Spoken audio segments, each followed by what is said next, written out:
ಎಲ್ಲರಿಗೂ ನಮಸ್ಕಾರ. ನನ್ನ ಇಂಟೆನ್ಷನ್ ಏನು ಈ ಚಾನಲ್ನ ಸ್ಟಾರ್ಟ್ ಮಾಡೋಕ್ಕೆ ಅಂದರೆ ಸಾಧ್ಯ ಆದಷ್ಟು ಕೆಮಿಸ್ಟ್ರಿ ಟಾಪಿಕ್ನ ಸಿಂಪಲಾಗಿ ಕನ್ನಡದ ಹೇಳುವಂಥ ಪ್ರಯತ್ನ ಮಾಡ್ತಿದ್ದೀನಿ. ಕೆಮಿಸ್ಟ್ರಿ ಇಷ್ಟ ಇಲ್ದರೂ ಕೆಮಿಸ್ಟ್ರಿ ಕಡೆಗೆ ಸೆಳೆಯುವಂಥ ಪ್ರಯತ್ನನ ನನ್ನ ಚಾನಲ್ ಮುಖಾಂತರ ಮಾಡ್ತಾಯಿದ್ದೀನಿ. ಪರ್ಟಿಕ್ಯುಲರ್ಲಿ ಕನ್ನಡ ಮೀಡಿಯಂ ಹುಡುಗರಿಗೆ, ರೂರಲ್ ಹುಡುಗರಿಗೆ ಹೆಲ್ಪ್ ಆಗಲಿ ಅಂತ ಕೆಮಿಸ್ಟ್ರಿನ ನಾನು ಕನ್ನಡದ ಹೇಳುವಂಥ ಪ್ರಯತ್ನ ಮಾಡ್ತಾಯಿದ್ದೀನಿ. ಸದ್ಯಕ್ಕೆ ನೀವೇನಾದರೂ SCP-ನಲ್ಲಿ ಓದ್ತಾ ಇದ್ದೀರಾ, ರಾಣಿ ಚೆನ್ನಮ್ಮ ಯೂನಿವರ್ಸಿಟಿನಲ್ಲಿ ಓದ್ತಾ ಇದ್ದೀರಾ ಅಂದರೆ ಫಸ್ಟ್ BSc-ನಲ್ಲಿ ಸೆಕೆಂಡ್ ಸೆಮಲ್ಲಿ ನಿಮಗೆ ಥಿಯರಿನಲ್ಲಿ 4 ಯೂನಿಟ್ ಬರುತ್ತೆ. ಅದರ 2ನೇ ಯೂನಿಟಲ್ಲಿ ನಿಮಗೆ 2 ಟಾಪಿಕ್ಸ್ ಬರುತ್ತೆ. ಒಂದು ಕೆಮಿಕಲ್ ಈಕ್ವಿಲಿಬ್ರಿಯಮ್, ಇನ್ನೊಂದು ಅಯಾನಿಕ್ ಈಕ್ವಿಲಿಬ್ರಿಯಮ್. ಇವತ್ತು ಕೆಮಿಕಲ್ ಈಕ್ವಿಲಿಬ್ರಿಯಮ್ದು ಕ್ವಶನ್ ಆ್ಯಂಡ್ ಆನ್ಸರ್ಸ್ನ ಡೀಟೇಲಾಗಿ ಡಿಸ್ಕಸ್ ಮಾಡೋಣ ಅಂತ ಅಂದ್ಕೊಳ್ತಾ ಇದ್ದೀನಿ. ಇಲ್ಲಿ ನಾನು ಎಲ್ಲನೂ ಹೇಳೋಕ್ಕಾಗಲ್ಲ, ಅಂದರೆ ಎಕ್ಸಾಮ್ ಪಾಯಿಂಟ್ ಆಫ್ ವ್ಯೂಯಿಂದ ನಮಗೆ ಏನೇನು ಕ್ವಶನ್ ಬರ್ಬೋದು, ಯಾವ ರೀತಿ ಆನ್ಸರ್ ಮಾಡ್ಬೋದು ಅದನ್ನಷ್ಟೇ ಹೇಳ್ತೀನಿ. ಈ ವಿಡಿಯೋಸ್ ಎಲ್ಲ ಆಲ್ರೆಡಿ ನಾನು ಅಪ್ಲೋಡ್ ಮಾಡಿದ್ದೀನಿ. ನನ್ನ ಚಾನಲ್ಗೆ ಹೋಗಿ ಸಬ್ಸ್ಕ್ರೈಬ್ ಮಾಡಿಕೊಂಡು ಪ್ಲೇ ಲಿಸ್ಟ್ಗೆ ಹೋಗಿ ಅಲ್ಲಿ ನೀವೇನು ಮಾಡಬೇಕು ಅಂತಂದರೆ RCU, NEP, RCU, SEP, chemistry second sem ಅಂದರೆ ಎಲ್ಲ ವೀಡಿಯೋಗಳು ನಿಮ್ಗೆ ಸಿಗ್ತಾ ಹೋಗುತ್ತೆ. 50ರಿಂದ 55 ವೀಡಿಯೋಗಳು ನಾನು ಆಲ್ರೆಡಿ ಅಪ್ಲೋಡ್ ಮಾಡಿದ್ದೀನಿ. ನೀವು ಯಾವ ಟಾಪಿಕ್ ಬೇಕೋ ಆ ಟಾಪಿಕ್ ಪ್ರಕಾರ ನೋಡ್ಕೊಳ್ತಾ ಹೋದರೆ ಸರಿ ಹೋಗುತ್ತೆ. 4 unit again question and answers ಎಲ್ಲ 4 ಯೂನಿಟ್ದು ಹಾಕಿದ್ದೀನಿ. ಯೂನಿಟ್ 1ನಲ್ಲಿ ನಿಮಗೆ ಕೆಮಿಕಲ್ ಬಾಂಡಿಂಗ್ ಬರುತ್ತೆ. ಯೂನಿಟ್ 2ನಲ್ಲಿ ನಿಮಗೆ chemical equilibrium and ionic equilibrium ಬರುತ್ತೆ. ಅಯಾನಿಕ್ ಈಕ್ವಿಲಿಬ್ರಿಯಮ್ ಆಲ್ರೆಡಿ ಅಪ್ಲೋಡ್ ಮಾಡಿದ್ದೀನಿ. ಈಗ ಕೆಮಿಕಲ್ ಈಕ್ವಿಲಿಬ್ರಿಯಮ್ದು ಇವತ್ತು ಅಪ್ಲೋಡ್ ಮಾಡ್ತಾ ಇದ್ದೀನಿ. ಯೂನಿಟ್ 3ನಲ್ಲಿ ನಿಮಗೆ ಹ್ಯಾಲೈಟ್ಸ್ ಬರುತ್ತೆ ಮತ್ತು UV ವಿಸಿಬಲ್ ಸ್ಪೆಕ್ಟ್ರೋಸ್ಕೋಪಿ ಬರುತ್ತೆ. ಯೂನಿಟ್ 4ಅಲ್ಲಿ aldehydes, ketones, carboxylic acids, ethers and epoxides ಎಲ್ಲ ಟಾಪಿಕ್ದು ವೀಡಿಯೋಸ್ ನಾನು ಆಲ್ರೆಡಿ ಅಪ್ಲೋಡ್ ಮಾಡಿದ್ದೀನಿ with question answer, previous year question paper question ಆನ್ಸರ್ಸ್ನ ಡಿಸ್ಕಸ್ ಮಾಡಿದ್ದೀನಿ. ಇವತ್ತು ಲಾಸ್ಟ್ ನಾನು ಡಿಸ್ಕಸ್ ಮಾಡ್ತಾ ಇರೋಂಥದ್ದು ಕೆಮಿಕಲ್ ಈಕ್ವಿಲಿಬ್ರಿಯಮ್ ಅಂತ. ಅಗೇನ್ ವೆಲ್ಕಮ್ ಟು ಕೆಮ್ಚಾಯ. ನನ್ನ ಚಾನಲ್ನ ಸಬ್ಸ್ಕ್ರೈಬ್ ಮಾಡಿ, ಶೇರ್ ಮಾಡಿ. ವಾಟ್ ಈಸ್ ಕೆಮಿಕಲ್ ಈಕ್ವಿಲಿಬ್ರಿಯಮ್ ಅಂತ ಕೇಳ್ತಾರೆ. It refers to a state of reversible reaction where the rates of the forward reaction is exactly equal to the rate of the backward reaction, resulting no net change in the concentration of the reactants or the products over a time. ಅದಕ್ಕೆ ನಾವೇನಂತ ಕರಿತೀವಿ chemical equilibrium.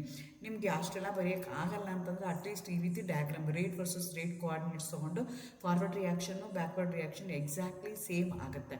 ಆ particular ಸ್ಟೇಜ್ಗೆ ನಾವೇನಂತ ಕರಿತೀವಿ ಅಂತಂದರೆ chemical equilibrium. It's an equilibrium refers to it's a state in a reversible reaction. Reversible reaction ಅಂದರೆ backward reaction, forward reaction simultaneous ಆಗಿ ಆಗ್ತಾ ಇದ್ದರೆ ಅಂಥದಕ್ಕೆ ನಾವು ರಿವರ್ಸಿಬಲ್ ರಿಯಾಕ್ಷನ್ ಅಂತ ಹೇಳ್ತೀವಿ. ಆ rate of the reaction of the forward reaction is equal to rate of the reaction of the backward reaction. RF is equal to RB ಯಾವಾಗ ಆಗುತ್ತಲ್ಲ ಆ ಸ್ಟೇಟ್ಗೆ ನಾವೇನಂತ ಕರಿತೀವಿ ಕೆಮಿಕಲ್ ಈಕ್ವಿಲಿಬ್ರಿಯಮ್ ಅಂತ ಹೇಳ್ತೀವಿ. ಇಲ್ಲಿ ಏನಾಗುತ್ತೆ ಅಂತಂದರೆ concentration of the reactants and the products will remains the same. ಯಾವ್ದು ಆ ಪರ್ಟಿಕ್ಯುಲರ್ ಸ್ಟೇಜಲ್ಲಿ ಏನಾಗುತ್ತೆ ಅಂದರೆ ರಿಯಾಕ್ಟೆಂಟ್ಸು ಅಷ್ಟೇ ಇರುತ್ತೆ, ಪ್ರಾಡಕ್ಟ್ಸು ಅಷ್ಟೇ ಇರುತ್ತೆ. So they doesn't change at that particular stage. ಅದಕ್ಕೆ ನಾವೇನಂತ ಕರಿತೀವಿ ಕೆಮಿಕಲ್ ಈಕ್ವಿಲಿಬ್ರಿಯಮ್ ಅಂತ ಹೇಳ್ತೀವಿ. ಅದೇ ಥರ ಡೆಲ್ಟಾ G ನಾಟ್ಗೆ ಡಿಫ್ರೆನ್ಷಿಯೇಟ್ ಮಾಡಿ ಅಂತ ಹೇಳ್ತಾರೆ. ಡೆಲ್ಟಾ G ಅಂತಂದ್ರೇನು ಗಿಬ್ಸ್ ಫ್ರೀ ಎನರ್ಜಿ ಅಂತೀವಿ.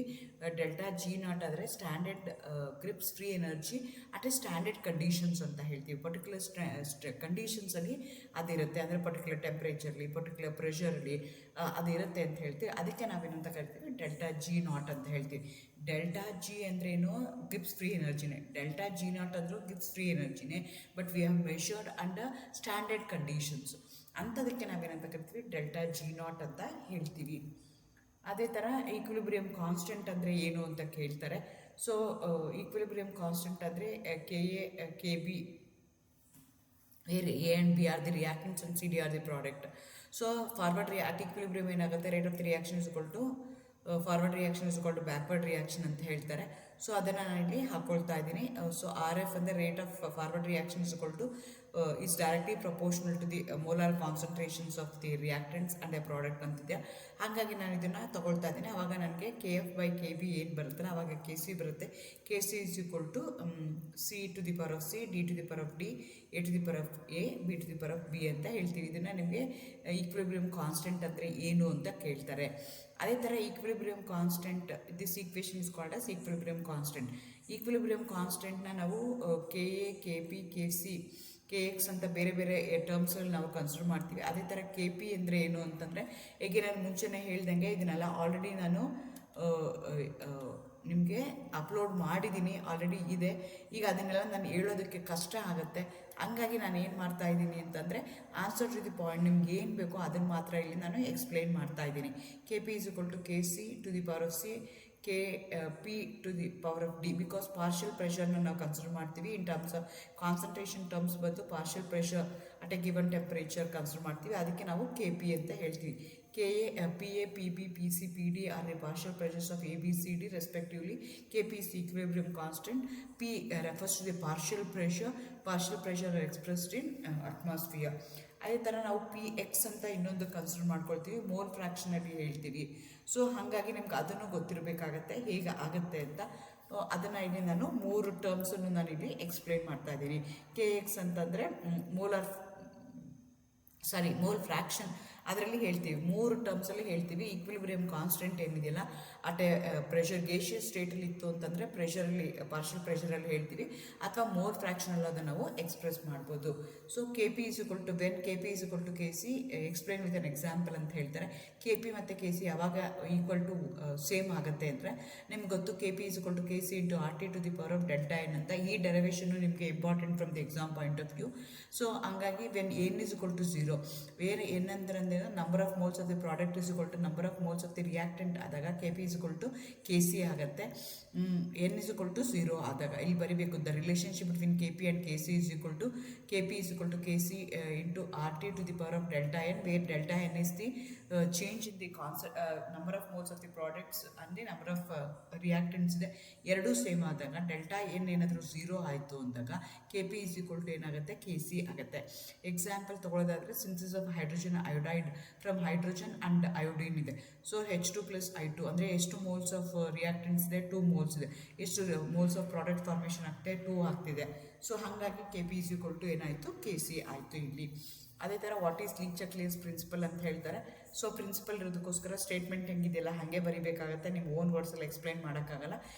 If the equilibrium is subjected to a stress, the equilibrium will shift in such a way that it reduces the stress.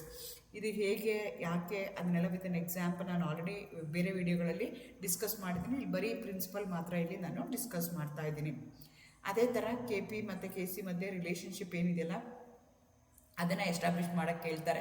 ಇದನ್ನು ನಿಮಗೆ 4 ಮಾರ್ಕ್ಸ್ ಕೇಳ್ಬೋದು ಅಥವಾ 5 ಮಾರ್ಕ್ಸ್ ಕೇಳ್ಬೋದು. ಸೊ ನಾನು ಅವಾಗೇ ಅಲ್ಲಿ K C is equal to K P R T to the power of delta N ಅಂತ ಹೇಳಿದ್ನಲ್ಲ ಅದೇ ಇಲ್ಲಿ ಬರುತ್ತೆ. ಸೊ ನಿಮಗೆ all of them this is possible. K P ಯಾವಾಗ ನಾವು ಕನ್ಸಿಡರ್ ಮಾಡ್ತೀವಿ ಅಂದರೆ all of them are in a gaseous reactant ಆದರೆ K P is given by K P for this particular reaction P squared C partial pressure ಏನಿರುತ್ತೆ ಅದನ್ನು ತೊಗೊಳ್ತಾರೆ. But ನಿಮಗೆ ಗೊತ್ತು P V is equal to R T.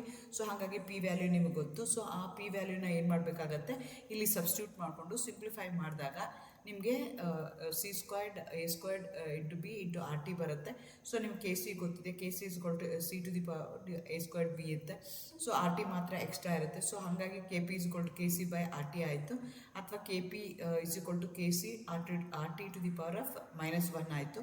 So N number of moles ಇತ್ತು ಅಂತಂದರೆ K P is equal to K C R T to the power of minus delta N ತೊಗೊಳ್ತೀವಿ. ಅಥವಾ K P is equal to K C R T delta N, because ಅದು minus ಇರೋದನ್ನ ತೆಗೆಯೋದಕ್ಕೋಸ್ಕರ K P ಈ ಕಡೆ ತೊಗೊಂಡು K C ಈ ಕಡೆ ತೊಗೊಳ್ತೀವಿ. Delta N is the difference is the sum of the coefficient of the gaseous product and the reactants ಅಂತ ಹೇಳ್ತೀವಿ. So K P is equal to K C ಯಾವಾಗ ಈಕ್ವಲ್ ಆಗುತ್ತೆ ಅಂತಂದರೆ when delta N is equal to 0, when number of the moles of the reactants and the number of moles of the product same ಇದ್ದಾಗ. ಅದೇ ಥರ K P ಮಗೂ relation ಏನಾಗುತ್ತೆ, 3 ಯಾವಾಗ same ಆಗುತ್ತೆ ಅಂತಂದರೆ when N is equal to 0, number of moles of the product is equal to number of moles of the reactant ಆದಾಗ ನಿಮಗೆ K P is equal to K X is equal to K C ಆಗುತ್ತೆ. K P is equal to K X P to the power of delta N, K P is equal to K C R T to the power of delta N, K P is equal to K X to the power of delta N.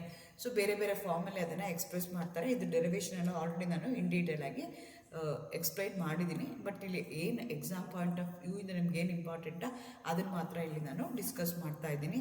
Thank you, all the best, good luck.